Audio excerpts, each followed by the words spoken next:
Mr. Speaker, I want to thank you for the opportunity to contribute to the motion and the debate before this House. I want to start off by reading a portion of the State of the Nation address and asking my colleagues in the House whether they heard the President say this and whether they believe that this is the true state of the nation. Mr. Speaker, we inherited an economy that was running a high deficit with increasingly high inflation and interest rates. It was also characterized by rapidly depreciating currency. This unstable macro environment created an unfavorable investment environment for both indigenous and foreign capital. That's why we've called the National Economic Forum as an attempt to forge a consensus for a homegrown fiscal consolidation program. Did you hear the President say this? And is this the true state of the economy? You see, this was not in the State of the Nation address. You have just exposed yourselves. It was not in the State of the Nation address. This was not in the State of the Nation address. This was President John Dramani Mahama in 2013. This was President John Dramani Mahama in 2013, lamenting about the economy he inherited from the former president. You know that former president, Professor John Evans Atamils. You can check Hansard. You can check Hansard. There's a similarity between what the president did in 2013 and what he did here in the Chamber of Parliament in 2025. You know what that similarity is? Lamentations. Mr. Speaker, there's a phenomenon where new heads of state spend a lot of time lambasting, berating, demonizing their predecessors, hoping that they will use it as a basis to galvanize a certain narrative about why they came to power. Why you came to power doesn't matter. You are in power today. Your job is to do what? Is to fix it. Mr. Speaker, when a president during the State of the Nation's address spends his time lamenting like he did in 2013 and like he did here last week Thursday, what he does is that he invites the remnants of the previous administration to also come and to do what? To defend our record. In between the two, the real issues that you campaigned on, the things that the millions of young people who were singing Kwen Kwen are waiting to hear you deliver on, they get lost in the cracks. And I want to spend some time reminding you of the things that you campaigned on and the things that many people were hoping that when the president mounted the podium, he will be explaining how he will be delivering on them. The president campaigned on the cost of living crisis.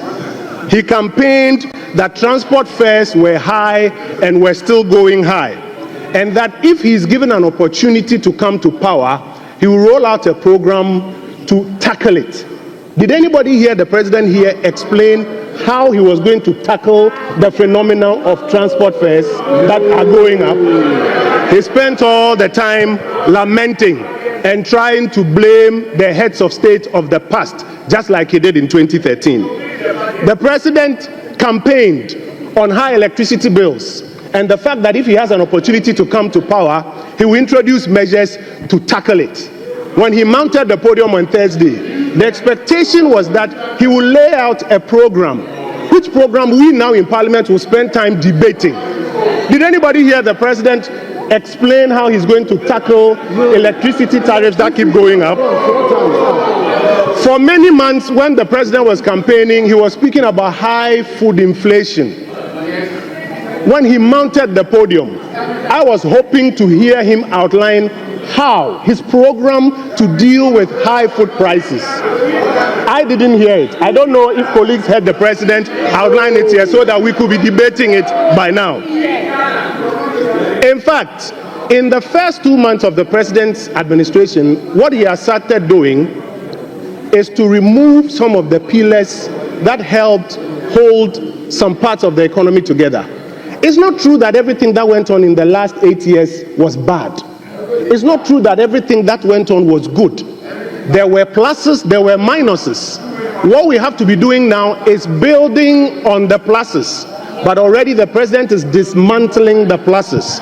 Take the gold for oil program, which was introduced as a measure to help bolster our currency. It was introduced to, among other things, help reduce the forex demand that was used in importing fuel for our country. Today, the president's new administration says it's dismantled that plus. We are waiting to hear, or we're hoping to hear in the State of the Nation address what is replacing it, so that our currency will not soon tank. What we are seeing instead is a reduction or a drawdown of our gross international reserves to support the currency, and instead the gold for oil program has been dismantled.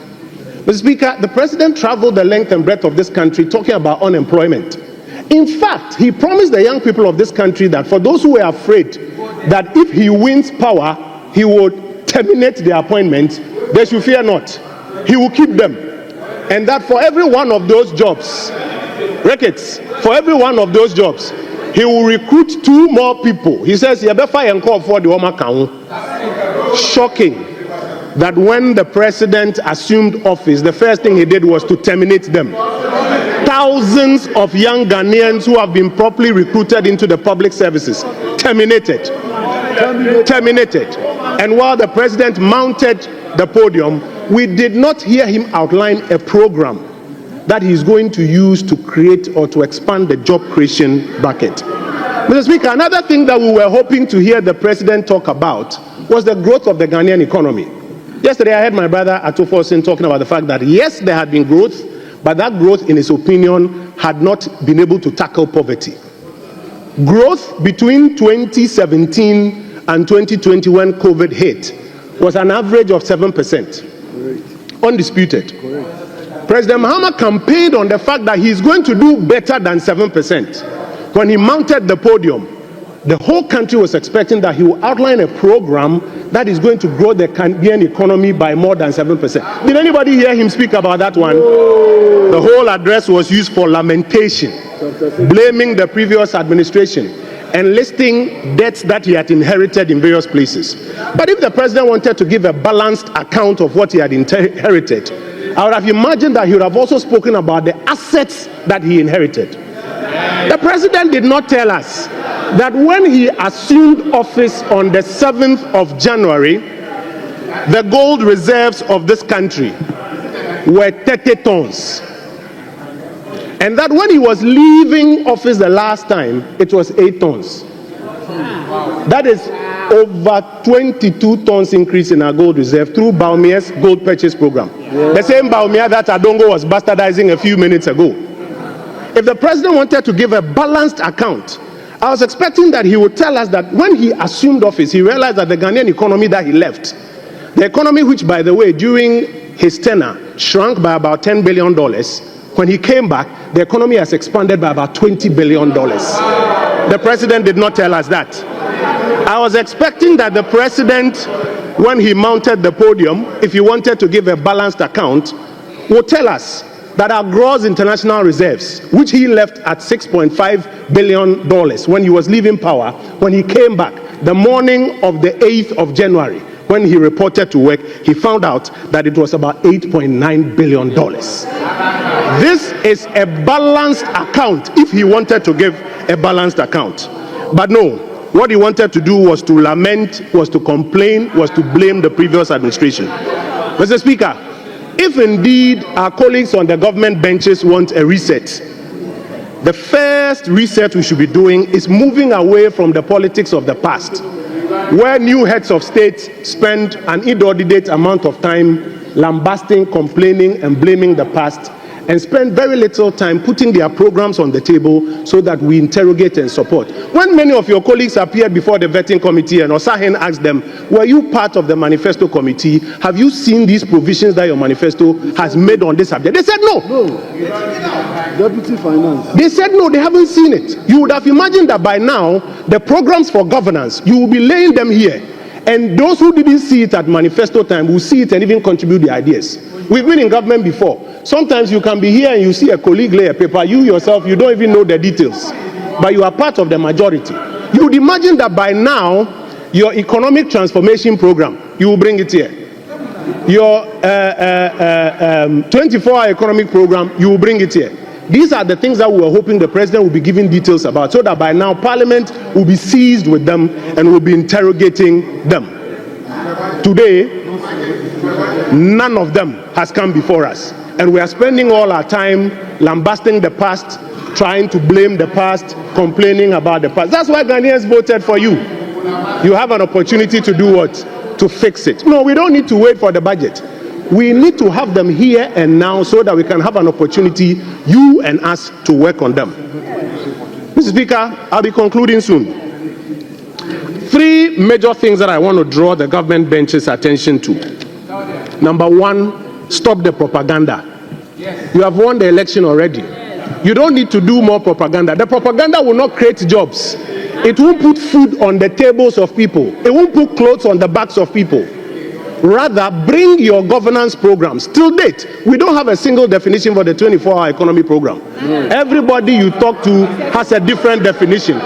Program Bako, definition bebre. Program Bako, definition bebre. Spend time doing less propaganda and more time bringing your governance programs so that Parliament can assist you and work on it. Number 2, Mr. Speaker, political parties, and this goes to all of us generally, while we do our manifestos and make promises, we should spend more time putting out the granular details of our programs so that in times like this, we'll spend less time doing the blame game of the past, blame game of the previous presidents, and more time interrogating the programs that you are going to govern with and assisting you not to even repeat the mistakes that we made. Mr. Speaker, I thank you for the opportunity to contribute to this.